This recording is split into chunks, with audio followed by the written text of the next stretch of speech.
Hello दोस्तों, स्वागत है आप सभी का स्टडी राइज यूट्यूब चैनल पर। स्टडी राइज यूट्यूब चैनल पर सोशोलॉजी, पॉलिटिकल साइंस और हिंदी साहित्य के प्रैक्टिस सेट करवाए जा रहे हैं जो आपके आने वाले एग्ज़ाम जैसे TGT, PGT, GIC, LT grade, KVS, net, JRF आदि के लिए काफ़ी हेल्पफुल रहेंगे। तो चलिए फिर शुरू करते हैं आज का वीडियो। आज का क्वेश्चन है क्वेश्चन नंबर 1। संस्कृति है एक, तो संस्कृति क्या है? अंतर्निष्ठ आचरण है, या मनुष्य की व्यक्तिगत कुल परंपरा है, या फिर अर्जित आचरण है, या फिर इनमें से कोई नहीं। तो संस्कृति है एक, संस्कृति है क्या है? संस्कृति एक अर्जित आचरण है। क्या है? एक्वायर्ड बिहेवियर है। संस्कृति अर्जित व्यवहार यानी कि एक्वायर्ड बिहेवियर को प्रदर्शित करती है तथा समाज के सदस्यों में सम्मिलित रूप से हस्तांतरित होती है। तो इसका जो सी ऑप्शन है वो राइट आंसर होगा। नेक्स्ट है क्वेश्चन नंबर 2। कथन और कारण दिए गए हैं। इसमें कथन है संस्कृति सीखे हुए व्यवहार प्रतिमानों का संपूर्ण योग है। तो ये बात सही है बिल्कुल। क्या है? संस्कृति सीखे हुए व्यवहार प्रतिमानों का संपूर्ण योग है। कारण क्या बता रहा है इसमें? वह प्राणी शास्त्रीय विरासत का फल नहीं है। तो ये भी बात सही है। क्या है? संस्कृति ऐसा नहीं है कि प्राणी शास्त्रीय रूप से हमें विरासत में ये फल मिला है, तो ऐसा ये भी नहीं है। तो क्या होगा इसमें? जो बी ऑप्शन है इसमें, यानी ए और आर दोनों सही हैं, लेकिन ए आर की सही व्याख्या नहीं करता है। तो बी ऑप्शन इसमें राइट आंसर होगा। देखो, संस्कृति जो है वो सीखे हुए व्यवहार प्रतिमानों का संपूर्ण योग है, या जैविक यानी कि प्राणी शास्त्रीय प्रक्रिया नहीं है। कैसी नहीं है? जैविक यानी प्राणी शास्त्रीय प्रक्रिया नहीं है। यह मुख्य रूप से सामाजिक एवं मनोवैज्ञानिक प्रक्रिया है जिसके अंतर्गत लोगों को विभिन्न प्रकार की जानकारी मिलती है। तो इसका राइट आंसर क्या होगा? Option number B, A R दोनों सही हैं, लेकिन आर ए की सही व्याख्या नहीं है। तो बी ऑप्शन राइट आंसर होगा। नेक्स्ट है क्वेश्चन नंबर 3। निम्नलिखित में से कौन सा संस्कृति संकुल का उदाहरण है? अब हमें संस्कृति संकुल का उदाहरण बताना है कि कौन सा है इसमें से। तो भाषा, या फिर बर्तन, या फिर ग्राहक दुकानदार, या फिर ईमानदारी। तो संस्कृति संकुल का उदाहरण कौन सा हो जाएगा इसमें? ऑप्शन नंबर ए, भाषा। कौन सा होगा? भाषा इसका उदाहरण। किसका है? संस्कृति संकुल का उदाहरण है। किसका? संस्कृति संकुल का उदाहरण भाषा हो जाएगा। तो ए ऑप्शन राइट आंसर होगा। इसे ऐसे समझते हैं, जिस प्रकार कई कोषों यानी कि सेल्स जो होते हैं, सेल से मिलकर हमारी बॉडी का एक अंग बनता है, ऐसे ही क्या होता है कि जब बहुत सारे परिवार मिलते हैं तो उनसे एक समुदाय बनता है। तो उसी प्रकार से कई सांस्कृतिक तत्वों से मिलकर क्या होता है? एक सांस्कृतिक संकुल यानी कि कल्चरल कॉम्प्लेक्स बनता है। क्या बनता है? कल्चर कॉम्प्लेक्स बनता है। किंतु ये सांस्कृतिक तत्व व्यवस्थित रूप से संबद्ध न होकर अर्थपूर्ण ढंग से परस्पर बंधे होते हैं। कैसे होते हैं ये? एक दूसरे से व्यवस्थित रूप से संबद्ध न होकर अर्थपूर्ण रूप से, कैसे ढंग से, अर्थपूर्ण ढंग से परस्पर एक दूसरे से बंधे होते हैं। तो इसका जो राइट आंसर होगा वो क्या होगा? ऑप्शन नंबर ए, संस्कृति संकुल का उदाहरण है, तो वो क्या? भाषा हो जाएगा इसमें। तो ए ऑप्शन राइट आंसर होगा। नेक्स्ट है क्वेश्चन नंबर 4। सांस्कृतिक संकुल का अर्थ है। अब हम इसमें अर्थ बताना है। तो संस्कृति की सबसे छोटी इकाई है, या फिर कई सांस्कृतिक तत्वों का योग है, या फिर सांस्कृतिक क्षेत्र है, या फिर सांस्कृतिक प्रतिमान है। तो सांस्कृतिक संकुल का अर्थ है, तो क्या हो जाएगा इसका अर्थ? कई सांस्कृतिक तत्वों का योग। क्या हो जाएगा? कई सांस्कृतिक तत्वों का योग हो जाएगा, यानी कि कल्चर कॉम्प्लेक्स हो जाएगा। तो इसका ये जो बी ऑप्शन जो है वो राइट आंसर होगा। कई सांस्कृतिक तत्वों का योग। अगर कोई पूछे सांस्कृतिक संकुल का अर्थ क्या है, या फिर आप कैसे इसे डिफाइन करेंगे, तो सांस्कृतिक संकुल क्या हो जाएगा? कई सांस्कृतिक तत्वों का योग हो जाएगा। तो बी ऑप्शन राइट आंसर होगा इसमें। नेक्स्ट है निम्न में से कौन सी इकाई सांस्कृतिक संकुल में नहीं है? अगर ये क्वेश्चन आता है कि कौन सी सांस्कृतिक इकाई संकुल में नहीं है, तो परिवार, विवाह, धार्मिक कृत्यों में अगरबत्तियां, शिक्षा, तो इसमें से कौन सा नहीं होगा? तो सी ऑप्शन जो इसमें दिया है, धार्मिक कृत्यों में अगरबत्तियां, तो ये वाला नहीं होगा। कैसा? धार्मिक कृत्यों में अगरबत्तियां, इनका ये नहीं होगा। देखो, धार्मिक कृत्यों में अगरबत्तियां सांस्कृतिक संकुल यानी कि कल्चरल कॉम्प्लेक्स नहीं है, जबकि परिवार, विवाह, शिक्षा, ये क्या है? ये संस्था है जो सांस्कृतिक संकुल है। यह विभिन्न सांस्कृतिक लक्षणों से मिलकर बनता है। ये सारी चीजें, परिवार हुआ, विवाह हुआ, शिक्षा हुआ, तो इसमें क्या है? बहुत सारे सांस्कृतिक लक्षण मिलाए जाते हैं, तब फिर ये बनती हैं। तो सी ऑप्शन इसमें राइट आंसर होगा। नेक्स्ट है क्वेश्चन नंबर 6। निम्नलिखित में से कौन सा संस्कृति का तत्व नहीं है? अब इसमें से बताना है कौन सा संस्कृति का तत्व नहीं है। तो देखो, प्रतीक, भाषा, प्रतिमान, स्तरीकरण, तो इसमें से कौन सा नहीं है? तो इसमें से ऑप्शन नंबर डी यानी कि स्तरीकरण नहीं होगा। क्या नहीं होगा? स्तरीकरण, स्ट्रैटिफिकेशन नहीं होगा। जबकि प्रतीक होगा, भाषा होगा, प्रतिमान होगा। तो ये तो सांस्कृतिक तत्व हैं, संस्कृति के तत्व हैं, लेकिन स्तरीकरण इसका तत्व नहीं है। तो डी ऑप्शन राइट आंसर होगा। नेक्स्ट है क्वेश्चन नंबर 7। संस्कृति का मुख्य वाहक क्या है? तो देखो, इसमें आवास, सड़कें, प्रतीक, व्यक्ति, तो इसमें से संस्कृति का मुख्य वाहक क्या होगा? तो वो हो जाएगा प्रतीक। क्या हो जाएगा? सिंबल हो जाएगा। प्रतीक ऑप्शन जो है इसमें सी ऑप्शन है वो राइट आंसर होगा। नेक्स्ट है क्वेश्चन नंबर 8। पूर्व औद्योगिक समाज के साधारण लोगों की संस्कृति को क्या कहते हैं? तो ऑप्शन में है उपसंस्कृति, जन संस्कृति, लोक संस्कृति या उच्च संस्कृति। तो इसमें से क्या राइट आंसर होगा कि पूर्व औद्योगिक समाज के साधारण लोगों की संस्कृति को क्या कहते हैं? तो उसे क्या कहेंगे? लोक संस्कृति। क्या कहा जाता है उसे? लोक संस्कृति। तो सी ऑप्शन इसमें राइट आंसर होगा। पूर्व औद्योगिक समाजों के साधारण लोगों की संस्कृति को लोक संस्कृति कहते हैं। लोक संस्कृति का आशय समाज के उस स्तर के व्यक्तियों से है जिनकी न समुचित शिक्षा दीक्षा है और जिन्हें अभिजात वर्ग आर्थिक और सामाजिक आधार पर अपने से अलग किए रहता है। तो वो क्या हो जाएगा? लोक संस्कृति हो जाएगा। तो सी ऑप्शन राइट आंसर होगा इसमें। नेक्स्ट है क्वेश्चन नंबर 9। निम्न में से संस्कृति के गलत लक्षण को बताइए। अब जो गलत है वो हमें बताना है। तो संस्कृति मानव निर्मित है, तो ये बात सही है। संस्कृति कैसी है? मानवों के द्वारा बनाई गई है, तो मानव निर्मित है, ये सही है ये ऑप्शन। अच्छा, बी है इसमें संस्कृति संचारित होने का गुण रखती है, तो ये भी सही है। संस्कृति कैसा गुण रखती है? संचारित होने का गुण रखती है। सी है संस्कृति में संचयता का गुण होता है, तो ये भी बात सही है। संस्कृति में संचयता का गुण होता है। और डी है इसमें संस्कृति व्यक्तिगत है, तो क्या पर्सनली है संस्कृति? ऐसा नहीं है। तो डी ऑप्शन इसमें राइट आंसर होगा। कुछ संस्कृति की विशेषताएं, जब आप संस्कृति वाला चैप्टर पढ़ेंगे तो उसमें बहुत सारी विशेषताएं हैं, तो आप वो सभी लर्न कर लीजिएगा। जैसे उसमें बताया गया है संस्कृति सीखी जाती है, यानी कल्चर इज लर्नड। क्या है? संस्कृति आपको सीखनी पड़ेगी, ऐसे ही अपने आप नहीं आ जाएगी आपके अंदर संस्कृति। और क्या है? संस्कृति हस्तांतरित होती है। कल्चर इज क्या है? ट्रांसमिटेड होती है। कैसी कल्चर होती है? ट्रांसमिटेड होती है। संस्कृति में सामाजिक गुण निहित होते हैं, तो कल्चर है जो सोशल क्वालिटी होती है उसमें। और क्या है? संस्कृति एक आदर्श के रूप में होती है। Culture is ideal. कैसी होती है? कल्चर आइडियल होता है। और क्या है? संस्कृति प्रसन्नतादायक होती है, यानी कि कल्चर इज ग्रेटिफाइंग होती है। और संस्कृति में अनुकूलन की क्षमता होती है, तो क्या होता है? कल्चर इज एडेप्टिव होती है। संस्कृति कैसी होती है? एडेप्टिव होती है। और क्या होता है?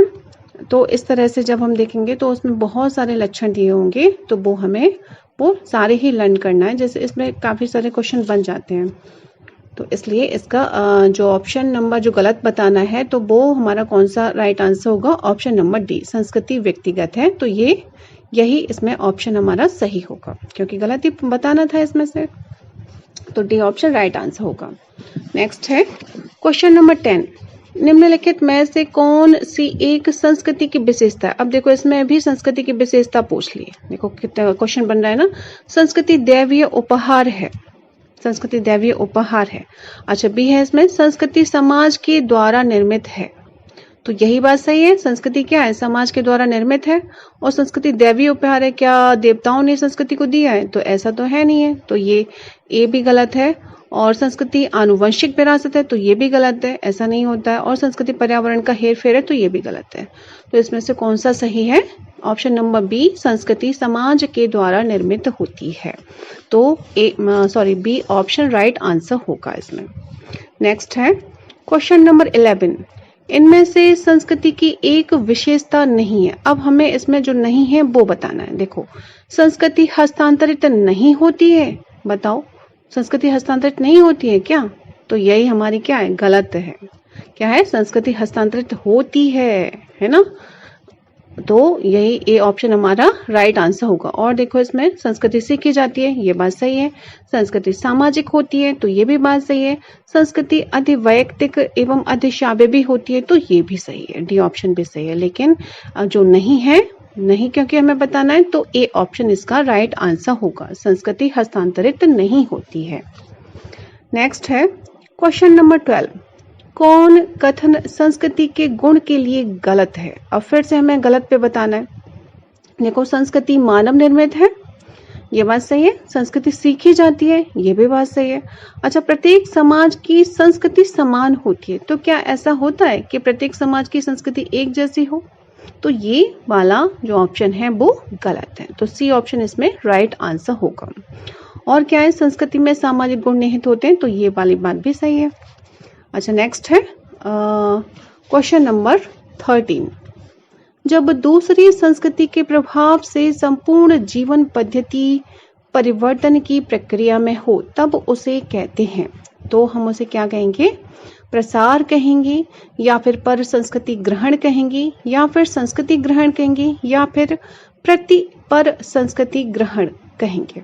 तो देखो, जब दूसरी संस्कृति के प्रभाव से संपूर्ण जीवन पद्धति परिवर्तन हो, परिवर्तन की प्रक्रिया में हो, संपूर्ण पद्धति, ठीक है, जो संपूर्ण जीवन पद्धति है वो कैसी हो? परिवर्तन की प्रक्रिया में हो, तब उसे कहेंगे। तो हम क्या कहेंगे उसे? तब हम ऐसी कंडीशन में क्या कहेंगे?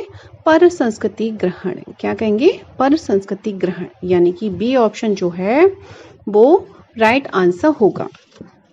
नेक्स्ट है क्वेश्चन नंबर 14, कुछ पश्चिम यूरोपीय देशों में अप्रवासियों के सांस्कृतिक अधिकारों को मान्यता देना निम्नलिखित में से किसका अच्छा उदाहरण है?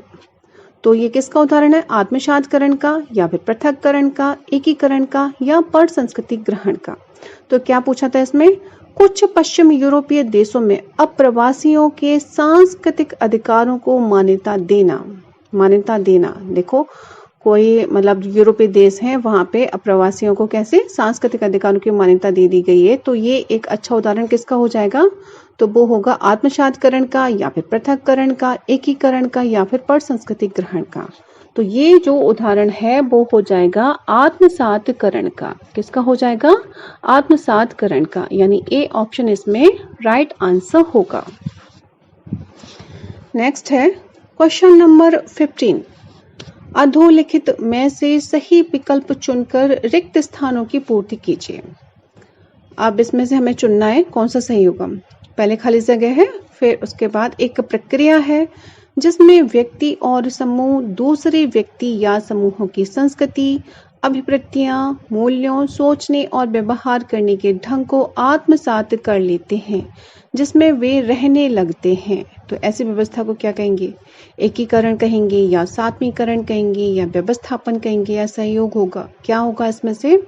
तो अगर इस तरह की हो कि एक ऐसी प्रक्रिया जिसमें क्या हो, व्यक्ति और समूह दूसरे व्यक्ति या समूहों की संस्कृति, जब दूसरे व्यक्ति आ गया या फिर दूसरे समूह की संस्कृति आ गई, उनकी मूल्य आ गए, उनके सोचने और व्यवहार करने के ढंग आ गए, उनको हमने सीख लिया, तो वो क्या होगा? सात्मीकरण हो जाएगा। क्या होगा? सात्मीकरण हो जाएगा। तो बी ऑप्शन इसमें राइट आंसर होगा। या फिर सात्मीकरण लिखा होगा, या फिर कहीं आत्मसातकरण लिखा होता है, ठीक है। तो ये एक ही वर्ड है। तो आत्मसात्करण या सात्मीकरण वह प्रक्रिया है जिसके अंतर्गत दो व्यक्तियों या समूहों के बीच व्यवहार में परिवर्तन का बोध होता है। यह एक ऐसी प्रक्रिया है जिसके अंतर्गत दो विभिन्न सांस्कृतिक विरासतों के लोग अपने जीवन के मूल्यों, प्रतिमानों, आदर्शों और अपने सामाजिक जीवन में अपनाकर अपने व्यवहार में परिवर्तन लाते हैं। तो उसे क्या कहा जाएगा? आत्मसात्करण या फिर सात्मीकरण। तो बी ऑप्शन इसमें राइट आंसर होगा।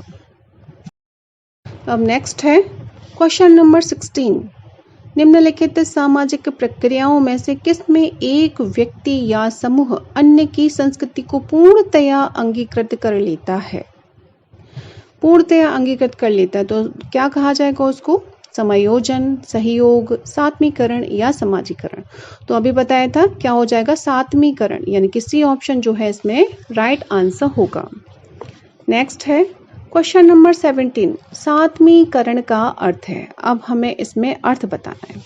तो देखो ए में दिया है दो समुदायों के मध्य सांस्कृतिक गुणों का आदान प्रदान। बी है एक समुदाय का दूसरे पर प्रभुत्व। सी है दो समुदाय आपस में झगड़ते हैं। या फिर डी उपयुक्त में से कोई नहीं। तो सात्मीकरण का अर्थ है क्या हो जाएगा? दो समुदायों के मध्य सांस्कृतिक गुणों का आदान प्रदान, यानी ए ऑप्शन इसमें राइट आंसर होगा। सात्मीकरण का क्या अर्थ होगा? दो समुदायों के मध्य सांस्कृतिक गुणों का आदान प्रदान। नेक्स्ट है क्वेश्चन नंबर 18। किसने कहा है कि सात्मीकरण आवश्यक रूप से एक सामाजिक समूह द्वारा दूसरे समूह के समस्त आदर्शों एवं संस्कृति को समाविष्ट करने तक सीमित नहीं है? अगर ये डेफिनेशन आ जाए तो वो किसकी है? J.E. स्मिथ की है, लेविस कोजर की है, या जॉर्ज सिमेल जी की है, या फिर आर पार्क की है। तो ये जो डेफिनेशन है कि सात्मीकरण आवश्यक रूप से एक सामाजिक समूह द्वारा दूसरे समूह के समस्त आदर्शों एवं संस्कृति को समाविष्ट करने तक सीमित नहीं है, तो ये जो कथन है वो किसका है? आर पार्क का। किसका है? आर पार्क का, यानी कि डी ऑप्शन इसमें राइट आंसर होगा। आर पार्क के अनुसार सात्मीकरण आवश्यक रूप से एक सामाजिक समूह द्वारा दूसरे समूह के समस्त आदर्शों एवं संस्कृति को समाविष्ट करने तक सीमित नहीं है। हम नेक्स्ट है क्वेश्चन नंबर 19। अनुकूलन का अंतिम चरण सात्मीकरण है। यह किसने कहा? ये वाली डेफिनेशन बहुत आती है कि अनुकूलन का अंतिम चरण सात्मीकरण है। ये किसने कहा है? तो ये किसका है? एस पैटरसन का है, या फिर आर पार्क का है, या फिर आर्गबन एवं निमकाफ का, या फेयरचाइल्ड का है। तो अनुकूलन का अंतिम चरण सात्मीकरण यह कथन है किसका? यह है एस पैटरसन का। किसका है? एस पैटरसन का, यानी कि ए ऑप्शन इसमें राइट आंसर होगा। नेक्स्ट है संस्कृति और सभ्यता में अंतर है। तो क्या होगा? संस्कृति और सभ्यता में अंतर। संस्कृति अभौतिक और सभ्यता भौतिक होती है, या फिर संस्कृति अच्छी जबकि सभ्यता अच्छी नहीं होती है, या फिर सभ्यता प्रगतिशील होती है जबकि संस्कृति नहीं, और डी है सभ्यता विकसित होती है और जबकि संस्कृति नहीं। तो इसमें से संस्कृति और सभ्यता में अंतर है, तो वो कौन सा अंतर है? संस्कृति अभौतिक और सभ्यता भौतिक होती है। तो ए ऑप्शन जो है इसमें राइट आंसर होगा। संस्कृति कैसी होती है? संस्कृति अभौतिक होती है और सभ्यता भौतिक होती है। यानी कि समाज शास्त्र के क्षेत्र में सभ्यता और संस्कृति के बीच अंतर स्पष्ट करने वालों में जो सबसे पहले व्यक्ति थे तो वो कौन थे? अल्फ्रेड वेबर, यानी वेबर जी हैं। और बाद में स्वतंत्र ढंग से मैकैबर एवं पेज ने भी इस पे वर्क किया है। तो सभ्यता कैसी है? प्रगतिशील है, और यह एक दिशा में उस समय तक निरंतर प्रगति करती है जब तक कि उसके मार्ग में कोई बाधा न आ जाए। सभ्यता की प्रत्येक उपलब्धि का पूरा लाभ उठाने एवं उसमें सुधार करने का कार्य तब तक जारी रहता है जब तक कि उससे श्रेष्ठ कोई नया आविष्कार न हो जाए। ठीक है। जबकि संस्कृति कैसी होती है? अभौतिक होती है, वो भौतिकता से परे होती है। तो ए ऑप्शन इसमें राइट आंसर होगा। संस्कृति अभौतिक और सभ्यता भौतिक होती है। तो फ्रेंड्स आज के लिए बस इतना ही। मिलते हैं नेक्स्ट वीडियो में। तब तक पढ़ते रहिए और अपने लक्ष्य की तरफ आगे बढ़ते रहिए। Thanks for watching my video.